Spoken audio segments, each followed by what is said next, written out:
Class 10वीं विज्ञान chapter number 10 प्रकाश का परावर्तन तथा अपवर्तन। इसका हम लोग 2 क्लास कर चुके हैं। यदि आप लोगों ने वे 2 क्लास को नहीं देखा है तो जाइए वे दोनों क्लास को देख लीजिए ताकि आपका हर एक चीज़ बहुत ही अच्छे से क्लियर हो सके। चलिए हम लोग देरी ना करते हुए हमारी क्लास को शुरू करते हैं।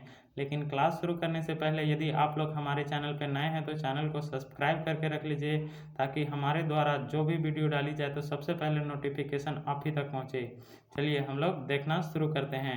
कल की लास्ट क्लास में हमने यहाँ पे देखा था लास्ट में कि विचलन कोण क्या होता है। इसमें हमने बताया था आप सभी को कि यह विचलन कोण 2 प्रकार से बनती है। पहला बनती है घड़ी की दिशा में और दूसरी बनती है घड़ी के विपरीत दिशा में।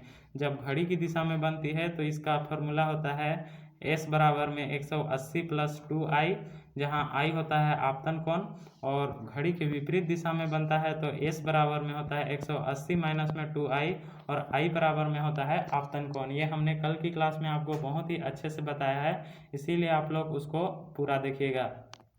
चलिए फिर हम लोग इससे आगे देखेंगे आज की क्लास में। चलिए देखेंगे कि वस्तु किसे कहते हैं।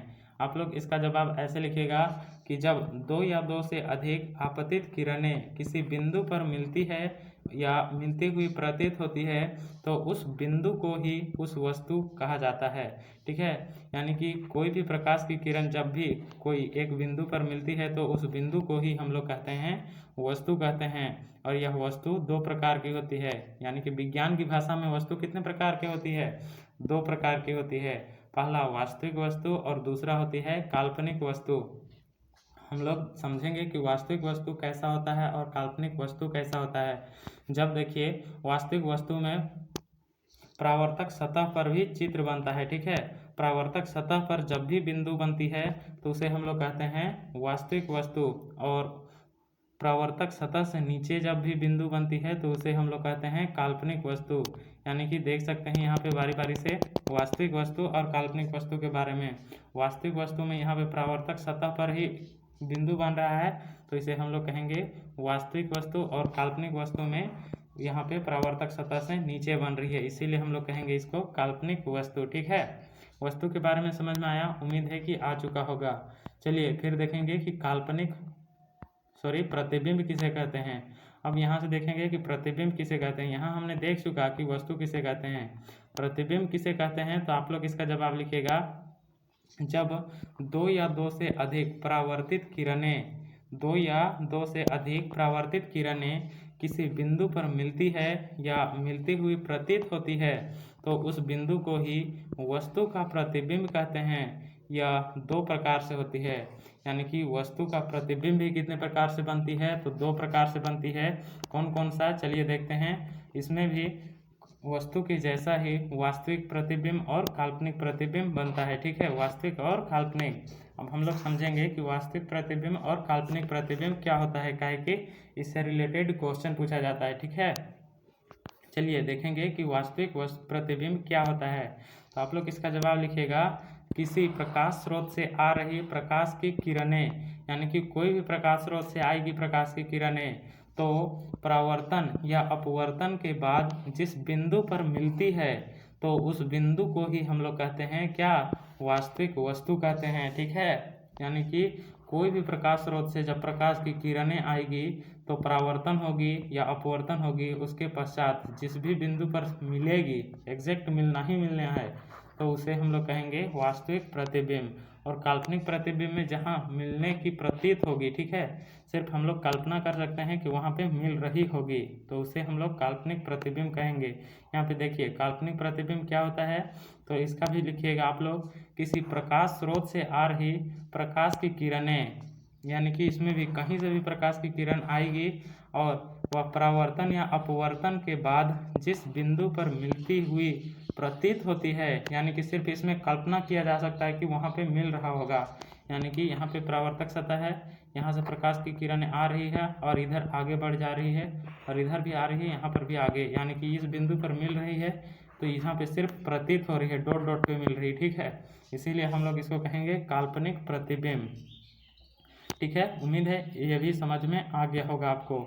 फिर इससे रिलेटेड देखिए आपको हर एक साल पूछा ही जाता है, इसीलिए आप लोग इसको अच्छे से समझ लीजिए और याद भी कर लीजिए। ठीक है, देखिए वास्तविक प्रतिबिंब और काल्पनिक प्रतिबिंब में अंतर बताइए या अंतर लिखिए, ऐसा करके आपसे क्वेश्चन आएगा। तो घबराना नहीं है, इसका जवाब भी आपको इस प्रकार से सबसे पहले ऊपर में एक हेडिंग दे देना है कि वास्तविक प्रतिबिंब और काल्पनिक प्रतिबिंब में निम्न अंतर हैं। ठीक है, आप लोग ऐसा लिख लीजिएगा, मैं वहाँ पे नहीं लिख पाया लेकिन आप लोग लिख लीजिएगा। ठीक है, फिर आप लोग एक लकीर बीच में अपना कॉपी की लकीर खींच दीजिएगा बीचों बीच में, फिर एक साइड में लिखिएगा वास्तविक प्रतिबिंब और एक साइड में लिखिएगा काल्पनिक प्रतिबिंब। ठीक है, और आप लोग एक एक करके इसमें अंतर बताना शुरू कर दीजिएगा।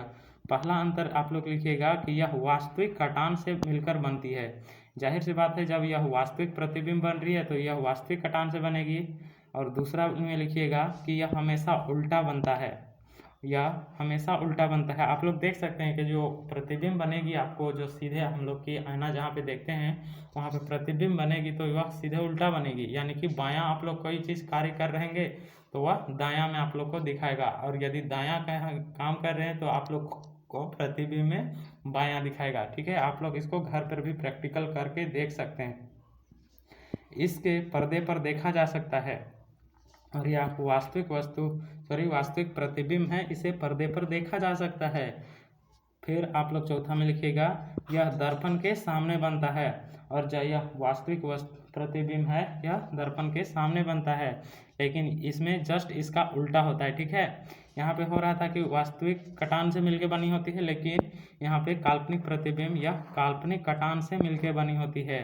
काल्पनिक प्रतिबिंब काल्पनिक कटान से ही मिलके बनती है। ठीक है, और दूसरा है यह हमेशा सीधा बनता है, और जो काल्पनिक प्रतिबिंब में होता है वह सीधा ही बनता है।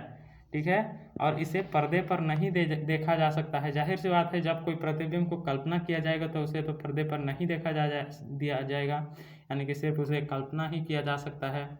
फिर यह दर्पण के पीछे बनता है, और जब दर्पण के पीछे बनेगा तो उसे तो नहीं देखा जा सकता है।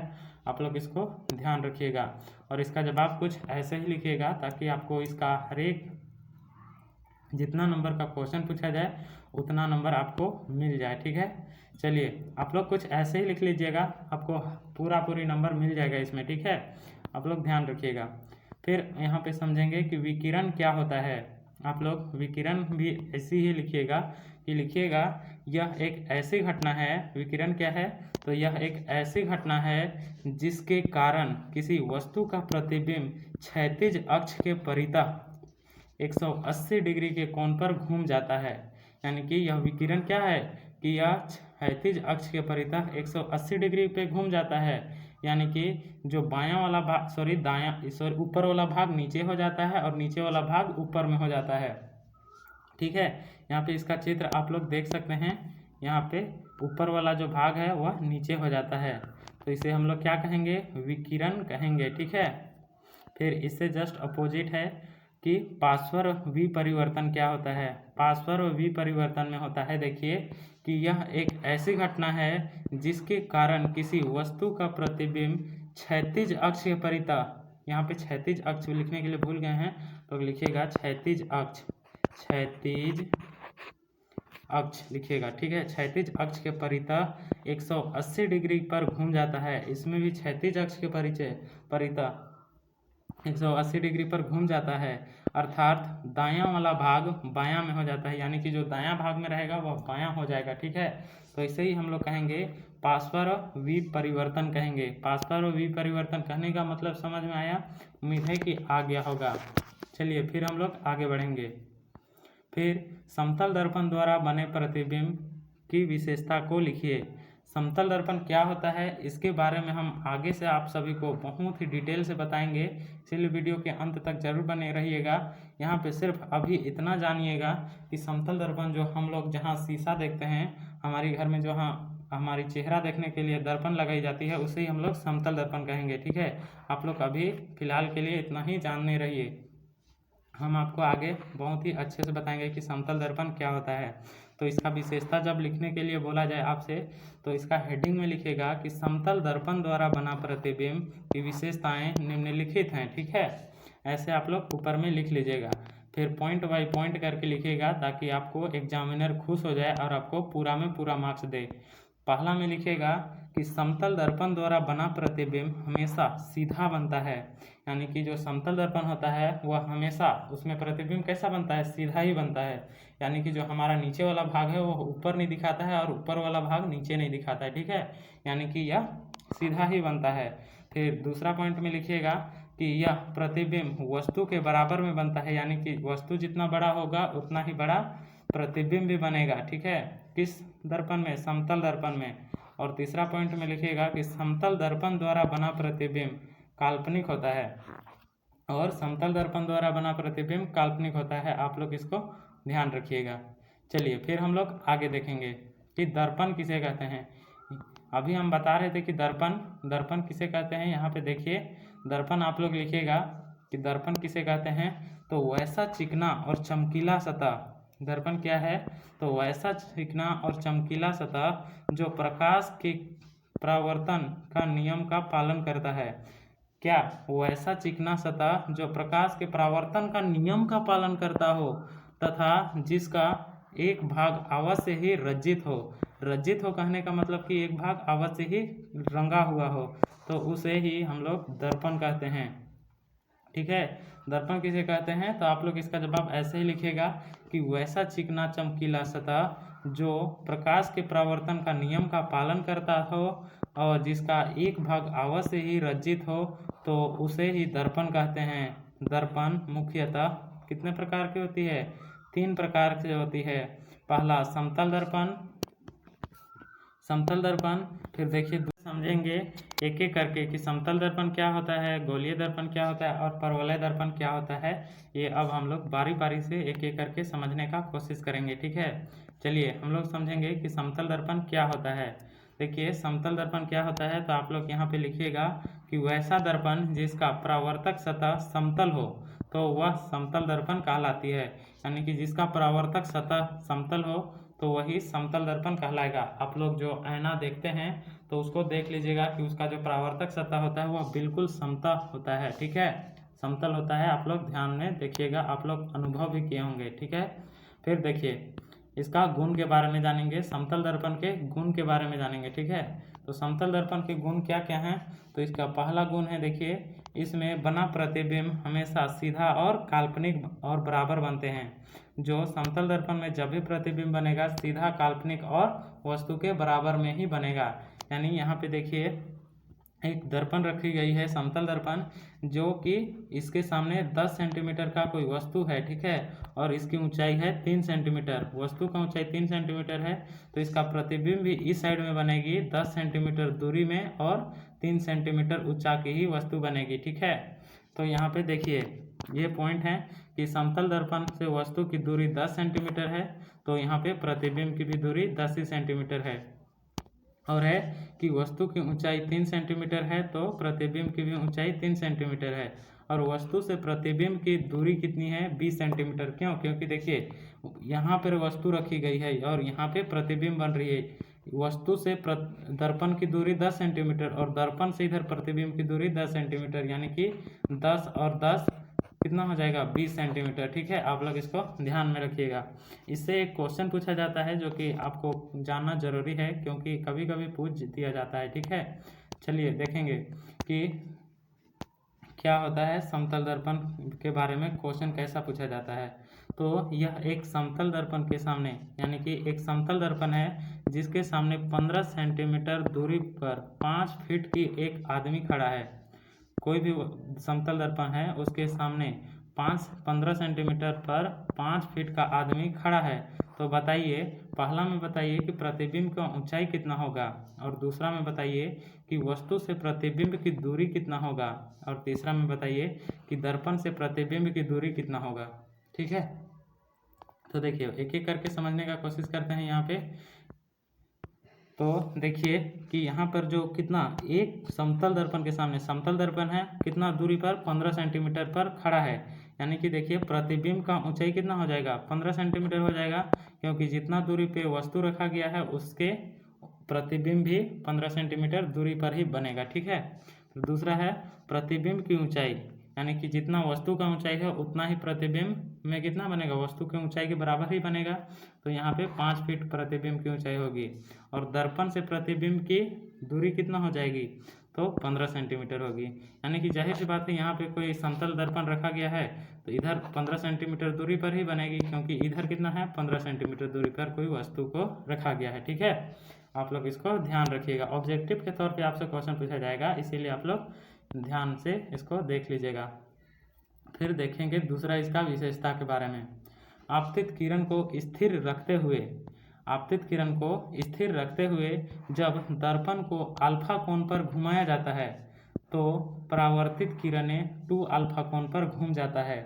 यानी कि कहीं से किरण आ रही है तो जहाँ पे दर्पण रखी है उसको अल्फा कोण पर, यानी कि थोड़ी सी तिरछा कर देने पर जो वहाँ पे किरण आके टकराएगी वह 2 अल्फा पर घूम जाएगी। ठीक है, आप लोग इसको ध्यान रखिएगा। इससे भी क्वेश्चन पूछा जाता है, इसको भी देखेंगे कि आपतित किरण को स्थिर रखते हुए, यहाँ पे क्वेश्चन क्या कह रहा है, आपतित किरण को स्थिर रखते हुए दर्पण को 25 सेंटीमीटर पर घुमाया जाता है तो बताइए परावर्तन किरण कितना कोण के बराबर में होगी।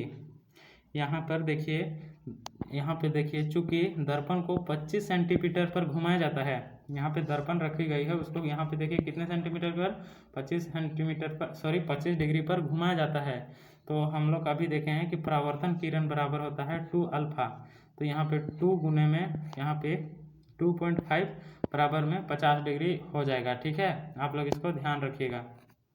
हम लोग उतना क्वेश्चन को अच्छा से नहीं जा रहे हैं क्योंकि उतना इम्पोर्टेंट नहीं है, कभी कभी पूछ दिया जाता है इसीलिए। ठीक है, फिर देखिए और इसका विशेषता है कि लिखिएगा किसी समतल दर्पण के सामने किसी वस्तु का पूरा प्रतिबिंब दिखाई देने के लिए वस्तु की ऊंचाई कम से कम दर्पण की आधी होनी चाहिए।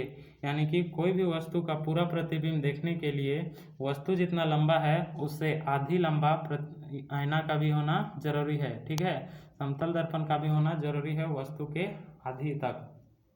फिर देखिए यहाँ पे देखिए एक क्वेश्चन है कि 5 फुट का आदमी किसी समतल दर्पण के सामने अपनी पूरा प्रतिबिंब देखना चाहता है।